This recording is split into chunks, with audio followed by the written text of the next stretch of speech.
hayaankiyo geedigiyo hogaamiyaheenna iyo hannaxo hobyo kii nabcaa hannaxo hobyo kii nabcaa waar hobyo ummad dhan bay waxay u tahay halbowle hobyoy hooy nabadgelyaay hooyaan laga maarminoo hilow loo wada qabaay haldoor iyo geesi iyo hogaamiye magac la iyo maxaa hanad kagu dhex koray haddii shalay lagu hagraday colaaduhu kula hareen dadkaadii hurdada ka toos wuxuuna u heegan yahay iyaga oon kala harayn inay hawl kaa galaan inay hawl kaa qabtaan haaraha kagu yaalla iyo dhammaan nabarrada hufaan maalkoodana kuu huraan galmudugey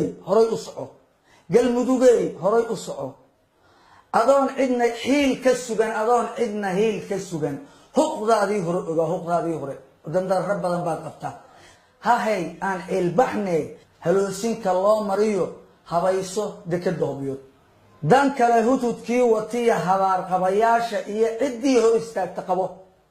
oo xoog baad leedahay maxaa ku qaaday ciddii hor istaagta qabo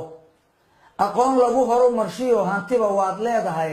haantii kaa jaban karkaro yaad ka sugtaa inay kuu karaan haantii kaa jaban karkaro hayaankiyo geedigiyo hogaamiyaheenna iyo hannaxo hobyo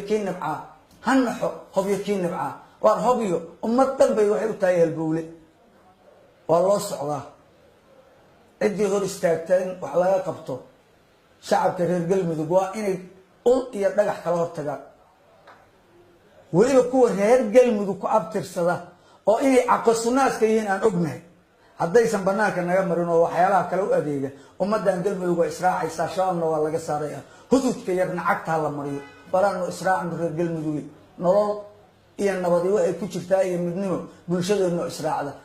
soomaaliya ha noolaato mid allaha ka dhigo galmudugna mid allaha ka dhigo asalaamu calaykum waraxmatullaahi ballanteenu waa halgan iyo dekeda hobyo habka aan ku dhisan lahayn